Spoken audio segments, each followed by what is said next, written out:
안녕하십니까, 정전남입니다. 오늘 인천에 피자집을 운영하는 32살의 아름다운 한 젊은 청년의 연꽃 같은 모습을 오늘 여러분들께 소개해 드리고자 합니다. 참 여러분 얼마나 마음이 가볍고 참 기쁘고 너무 반가운 소식이라서 저는 처음 이 내용을 며칠 전에 접하고 참 마음에 가슴이 찡한 느낌을 받았습니다. 여러분, 만약에 여러분들께서 내일이면 내가 사랑하고 이뻐하고 하는 어린 딸의 생일인데 지금 내 주머니에는 단돈 500원 아니 1000원 밖에 없다라고 했을 때 여러분은 어찌 하시겠습니까? 이 얘기가 동화 속의 얘기도 아니고 내가 지어내서 하는 말도 아닙니다. 바로 우리가 살고 있는 저 인천이라는 이웃 한편에서 일어난 일입니다. 지난 8월 10일인 줄 알고 있습니다.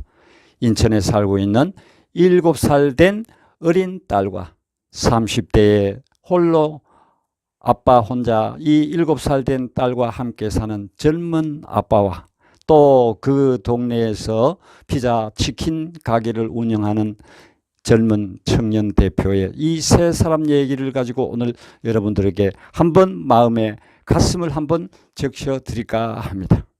한 부모의 가정입니다. 그러니까 아빠와 7살 된 딸 아이가 사는 한 부모 가정, 즉 엄마는 없고 아빠와 둘이서 살고 있습니다. 그런데 이놈의 코로나 때문에 아빠가 일자리를 잃고 그러다 보니까 형편이 너무 어려움을 겪고 있었습니다. 그런데 여러분, 요즘 뭐 택배 젊으면 택배도 할 수 있고 택배도 자신의 어떤 그 정도 택배를 할 수 있는 오토바이라도 있어야 되겠고 또 차라도 있어야만이 그 택배 일이라도 할 수가 있지.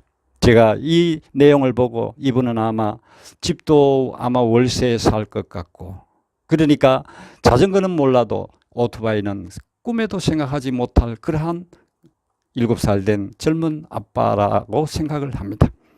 자, 그래서 6개월 전 실직을 하고 6개월 전에 기초생활수급자가 되어서 겨우 생활을 지탱하고 있었는데 거기에다가 또 이 7살 된 어린 딸마저 피부병을 앓으면서 여러분 그 적은 기초생활수급자 뭐 정확하게 금액은 얼마인지 모르겠습니다만은 그 기초수급비를 받아가지고 딸아이 병원에 가고 월세 주고 집안 전기세 물세 내고 이렇게 하면은 정말 여윳돈이 없지 않겠습니까? 자, 그래서 그 딸이 병원에 가야 치료하는 것조차 힘들었다고 합니다. 그래서 내일이면은 그 7살 된 자기에게는 금쪽 같은 딸 하나밖에 없는데 내일 아침이면은 생일상을 차려줘야 하는 그러한 시각이 다가오고 있습니다. 그래서 아빠는 딸에게 7살 된 딸에게 물었습니다. 누구야 뭐 먹고 싶으냐라고 딸에게 물었습니다. 그런데 이 7살 된 딸아이는 아빠 피자랑 치킨 그리고 또 케이크 먹고 싶어 이렇게 답을 했답니다. 그런데 그 아빠에게 남은 돈이라고는 기초수급자 통장에 남은 571원이 전부였습니다. 그래서 제 생각에는 1000원 단위까지 다 인출해 가지고 사용을 하고 그 잔돈 571원밖에 남지 않았죠. 우리 가정에 여러분 보면은 동전 100원짜리 500원짜리 10원짜리 이거 사용하기가 뭐 귀찮아서 뭐 어느 한국 견에 뭐 깡통이나 뭐 돼지통이나 넣어두고 있는 가정이 거의 대부분이라고 생각을 합니다. 그런데 이 가정에는 아빠의 수급 그 통장에 570원이라는 그 돈밖에 없었다는 것이죠. 자, 그래서 아빠는 눈물을 머금고 달걀 밥을 이 어린 딸에게 아침 생일상으로 준비를 해서 주었다고 합니다. 자, 이럴 때 우리 이 아빠의 입장과 그 마음 상태, 만약에 내가 그런 처지에 있었다 이렇게 하면 나는 그렇지 않는다. 죽어도 나는 그렇지 않다. 사람의 이런 그런 시각으로 보시면 안 되죠. 자, 그래서 이 아빠의 입장을 바라볼 때 엄마 없이 나 혼자 이 젊은 나이에 이 딸 7살 먹은 딸 나이 하나를 내가 기르지 못하고 정말 생일이 됐는데 미역국 하나 끓여주지 못하고 생일 케이크 하나 못 사주는 그 아빠의 젊은 아빠의 심정을 생각할 때 여러분 가슴이 미어지질 않습니까? 그래서 그 계란 요즘 또 계란값은 또 얼마나 비쌉니까? 계란인들 뭐 한두 개 계란 프라이를 해서 애기한테 줬지 않을까 그렇게 생각을 해봅니다.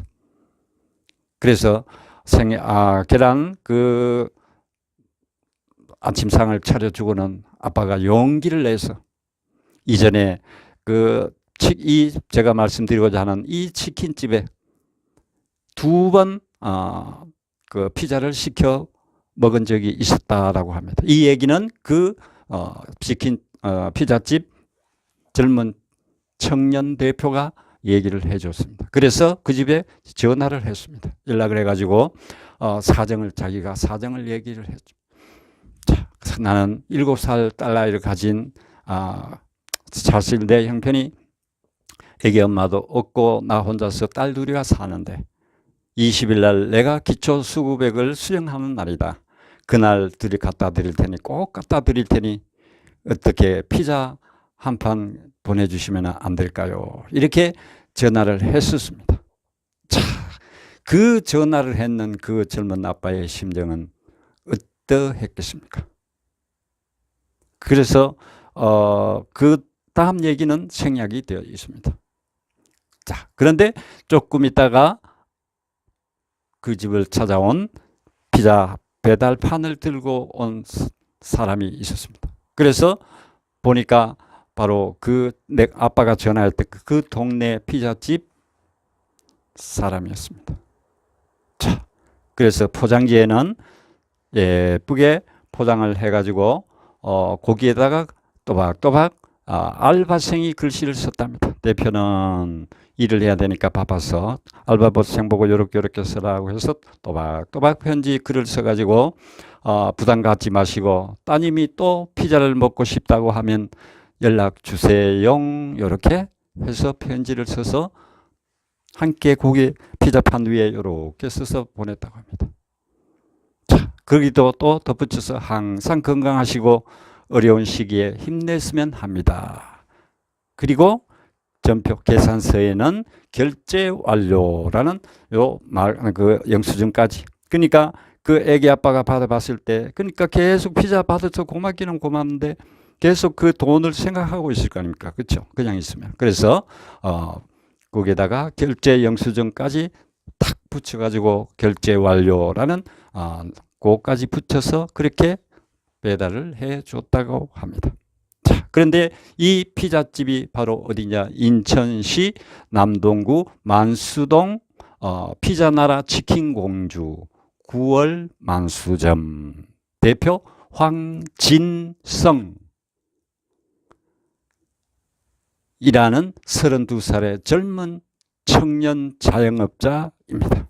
요즘 여러분 이렇게 32살이면 이제 갓 30 넘겼는데 자영업을 하면서 하루에 한 9통의 주문 전화를 받는다고 합니다. 이렇게 어려운 시대에 살면서도 그 자영업자 청년 황진성 대표는 그 딸 어린 아이의 그러니까 뭐 조카 정도가 되겠죠. 그런데 그게 무료로 그렇게 피자 한 판을 예쁘게 포장해가 편지까지 써서 그렇게 보내주었다라는 것이죠. 자, 그런데 여러분 생각해 봅시다. 요즘 32살의 청년이면은 한참 돈 쓰고 다니고 이렇게 할 나이인데 이 생각하는 사고가 너무 개방적이고 하기 때문에 우리가 이러한 모습 상상하기가 참 쉽지는 않지 않을까. 물론 많은 사람들이 젊은 청년들이 그런 청년들이 많이 있겠지만은 표가 나지 않으니까 우리가 알 수가 없지만은 그러나 여러분 이러한 청년이 아직까지도 우리 곁에 있다라는 것이 그래도 살맛나는 세상이 아니겠습니까? 그런데 이 황진성이라는 피자가가 젊은 대표는 본인은 별거 아니라고 생각했다고 합니다. 이거 뭐 큰일이나 그냥 어린 조카 같은 딸 생일인데 내가 피자 한 판 쏘면 어때? 이런 생각을 가지고 별거 아니라고 생각을 했다고 합니다. 그런데 결과적으로는 큰 일이 되고 말았습니다. 바로 뭐냐? 아까도 제가 말씀드렸습니다만 하루에 9통, 10통 이렇게 주문 전화 오던 것이 이 소문이 퍼지고 하다 보니까 수많은 사람들이 이런 선한 사람에게, 그러니까 다시 말하면은 이런 요즘 같은 세상에 이런 선하고 훈훈한 사람이 어디 있을까? 이런 사람한테는 분명히 돈줄을 내줘야 된다. 돈줄을 내줘야 된다 말은 바로 혼줄 내준다 하는 말이 있죠. 그러니까 돈에 혼을 내줘야 된다. 그러니까 가게를 바쁘게 해줘야 된다. 그런 말의 상징입니다. 돈줄을 내줘야 한다. 이 치킨 가게 그래서 주소를 공유하고 그래서 난리가 났답니다. 그러다 보니까 아침에 일찍 나가야 되고 그래서 또 일손이 부족해서 본사에 연락했더니만은 본사 직원이 또 2사람이 파견 나와서 같이 일손도 도와주고 그래서 지금 요즘 너무너무 바쁜 생활을 하고 있답니다. 여러분 어떻습니까? 이렇게 선한 사람의 끝은 저는 자라면서 또 지금도 많이 들어봅니다. 악한 끝은 없어도 선한 끝은 있다라는 어른들의 말. 그러니까 선하게 살면 저도 지난번에도 가끔 한 번씩 제가 말씀을 드렸습니다. 유진양을 얘기하면서 드린 적이 있습니다만은 내가 선하고 착하고 남에게 베풀면은 거기에 대한 대가는 내가 못 받아도 그 다음 아들에게, 아들이 못 받으면 손주에게 그 보상을 받을 수 있다라는 뭐 어른들 얘기도 있고 불경에도 있고 성경에도 나옵니다. 자, 바로 그래서 이런 선하고 아름다운 젊은 청년에게 일손이 바쁘지 않을 수가 없죠. 이런 요즘 같은 시절에 이런 선행을 베풀었는데 어찌 그냥 하늘인들 무심하겠습니까? 이 내용이 지난 8월 10일 보도는 12일 날 보도가 됐습니다. 그런데 요즘 우리나라 정치판을 한번 보면은 이 서두에서 제가 말씀드렸습니다만은 연꽃이 정말 얼마나 그 물이 섞고 진흙도 많고 뻘도 많고 하는 그 속에서 쏙 내밀면서 고고한 자태를 눈부시게 빛나게 보여주는 그 연꽃처럼 요즘과 같은 사회의 그러한 모습이 아니겠습니까? 이런 우리 정치 사회에서 정말 야당 대표라는 자의 그러한 교만하고 오만하고 자만하고 정말 이런 자에게 이런 사람들의 그 아름다운 훈훈한 소식이 전해지고 반성할 수 있는 그런 기회가 되었으면 얼마나 좋을까. 그뿐만 아니고 정치판에 있는 정치꾼이라고 할 수 있는 모든 이들에게 이와 같은 아름다운 이들에게는 아무리 이런 내용이 전해져도 아마 눈도 끔찍 안 할 겁니다.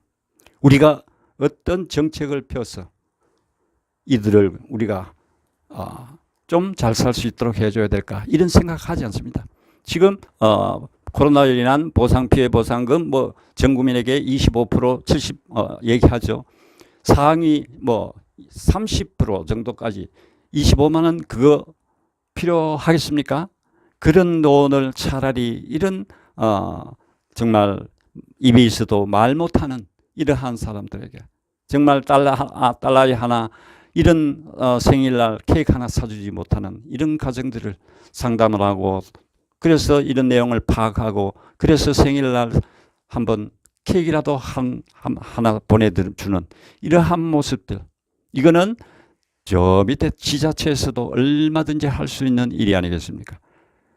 그렇게 할 때 사람이 먼저라는 말이 어울리지 이러지 않고 말로만 사람이 먼저라고 외쳐대는 정치인꾼들의 모습을 볼 때 정말 화가 나고 분통이 터지지 않을 수 없습니다. 자, 여러분 오늘 제가 말씀드린 이 세 사람 어린 딸 7살 먹은 딸과 그 아빠의 간절한 가슴 아픈 사연과 또 그를 알게 된 한 32살의 젊은 청년의 아름다운 그 훈훈한 모습 우리가 기억하면서 이 내용이 널리 많이 퍼져서 우리 국민 전체가 이런 아름다운 사회를 이루어갈 때 살기 좋은 내일이 우리 곁을 맞이하고 있지 않을까 생각을 합니다. 감사합니다. 여기까지 하겠습니다.